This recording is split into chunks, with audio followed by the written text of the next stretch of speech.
best thing I saw today. You might guess. It looks like this. Shohei Ohtani came into the day chasing a spot that no one's ever gone. 50-50. He's off and steals third. The throw actually beats him to the bag. But this is a clever slide, and he pops up and avoids the tag. So he's now gotten to 50 steals, needs 2 more homers. They'll take that base away. It's replaced with a new bag. Top of the second, it's 1-0, actually 2-0 Dodgers. And, well, now you're just showing off. That's his 51st steal. So he's gotten to the 50, and now he's eclipsed it. We need a few more home runs. Well, here they come. Ohtani, with the Dodgers up 7-3, absolutely obliterates this pitch, and he ties Shawn Green for the most in the history of the Dodgers franchise. That's 49. Green hit that mark back in 2001. So now just 1 home run away. Top 7, it's an 11-3 game.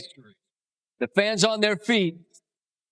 It's a 1-2 pitch, and that's history. Ohtani, the first player in the history of Major League Baseball to have 50 homers and 50 steals. And it's a road game, but frankly, everybody was there to see that dude and see if they could witness history. And they did. Remarkable moment. A transcendent player in his first year there. Here's how that sounded on the Dodgers broadcast. On a 1-2, Ohtani sends one in the air. The other way. Back it goes. Gone! One-of-a-kind player. One-of-a-kind season. Shohei Ohtani starts the 50-50 club. During Ohtani's at bat, Marlins decided not to intentionally walk him. You see Skip Schumacher saying, bleep that. I have too much respect for this guy for that bleep to happen.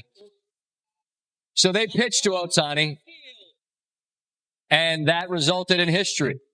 And here's Skip's explanation of why. Down that many runs, I think that's a bad move, baseball-wise, karma-wise, baseball god-wise. You go after him and see if you can get him out. And I think out of respect for the game, we're going to go after him. They did, and it ends up in the seats. Speaking to go after it, this fan that close to what would have been a monster payday.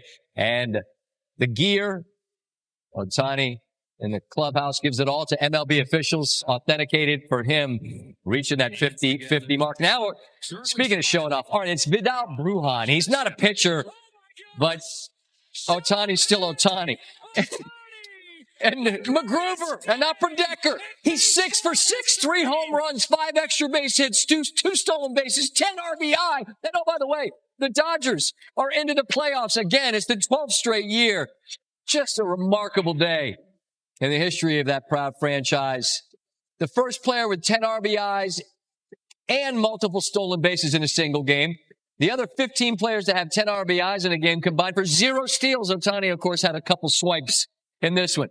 He did it from the leadoff spot, becoming the first leadoff batter to have 10 RBI in a single game. Previous record, 8. 6 different players did that, including his teammate, Mookie Betts, in 2017. Meanwhile, it's been over 100 years since the player finished the season top 2 in both home runs and stolen bases. Ohtani most certainly will accomplish that. He'll be the first to pull off that feat since Ty Cobb in 1909. Cobb had a league-high 9 homers that year, 78 stolen bases. Here is Ohtani on the history-making day. 嬉しさと、安堵と、それと同時に、記録を作ってきた先輩方へのリスペクトというか、そういう気持ちで今はっています。Just happy, I'm happy, relieved, and very respectful to the peers and everybody who came before who played this sport of baseball. I think it was like he was just feeling good and feeling sexy and just knew like I'm about to do this today. You know, from the very, he could have 4 homers today. I can't really explain it. I'm really just a fan watching it just like y'all are. You know, I just happen to have the closest seat. You know, so all the feelings. I don't even know what feelings and emotions I have. It's just unexplainable witnessing history like that. He's the most talented player I've ever seen. He is doing things that I've never seen done before in the game. And if he has a couple more of these peak years, he might be the best ever to play the game. Like Stanford Steve, and feeling sexy. Ohtani's first season in a Dodger uniform now has a chance to chase down Babe Ruth for the most homers in a player's first season with a franchise. Ruth had 54 for the Yankees in 1920. Only 5 players have ever hit 50 in their first season with the team. Ohtani now among those 5 with 9 games remaining in the regular season. Dave, I presume on this day that you can understand that that's not the history I want to ask you about. That's old hat, you guys making the playoffs. What Shohei did, first ever 50-50, that ridiculous line in the box score, I just would ask, as a guy that had a front row seat, how do you best describe what that man did today?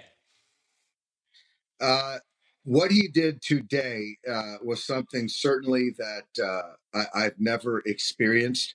It's never been done before in 200 years of this game of Major League Baseball. So that in itself, he's one of one. Driving in 10 runs, 2 homers, stolen base, just. And I think, Scotty, the thing that's amazing is that there's very few athletes, whether it's Michael Jordan, Tiger Woods, Shohei Ohtani, that make history, that move the needle. And the expectations that are put on Shohei, the responsibility around the globe to be ambassador of Major League Baseball and to realize those expectations, there's only a handful of people that have ever been able to do that. And like you said, Scotty, I had a front row and pretty spectacular. When you and I spoke back in the winter in advance of this season, there was great expectation about what might be. And there was great curiosity about how would it go in L.A., but wearing a Dodger uniform. Well, it's gone fairly well. I'm curious, Dave, how has he met/exceeded whatever you presumed he might be in this season, which isn't close to being done? The best part's to come. Yeah, what's funny is that I will say, and I don't want to speak for Mark Walter, our owner, but he's in finance, but I think he got the best return on investment with Shohei Ohtani with the $700 million. So you know what, man? I know that Shohei's not pitching this year, and I do think that there was a concerted effort to kind of understand that this is an opportunity for me to be as dynamic I can be as a position player. So what he has done is obviously been aggressive on the bases. His efficiency rate, stolen base rate is very good. And obviously the slug, the average, the runs batted in, to be able to post in the lineup every single night is pretty remarkable. And the game is so hard. And so I don't think he can say, hey, I know I was going to go for 50-50 this year, but he is just an athlete that I've never seen before. And I got a chance to play against Barry Bonds and play with Barry, certainly at the end of his career. But what Shohei's doing, he's head and shoulders above the field. And that's why I've sort of been on a platform trying to, convince people that he's the most valuable player in the National League. Well, I mean, the numbers speak for themselves. You're a guy that stole a pretty famous bag among the many that you got. I always thought the power numbers they've been that's who he's been forever.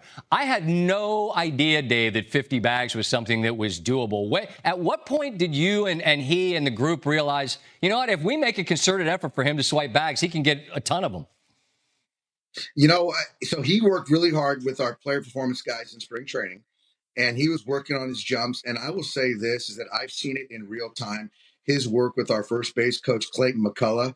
And I do think that the great ones, they like the challenge of studying and the art of certain things, whatever it might be, whether it's hitting, pitching, a jump shot, hitting a slant, or whatever it might be. And for Shohei, the art of stealing a base, he's really worked hard on pitcher's tells, tendencies.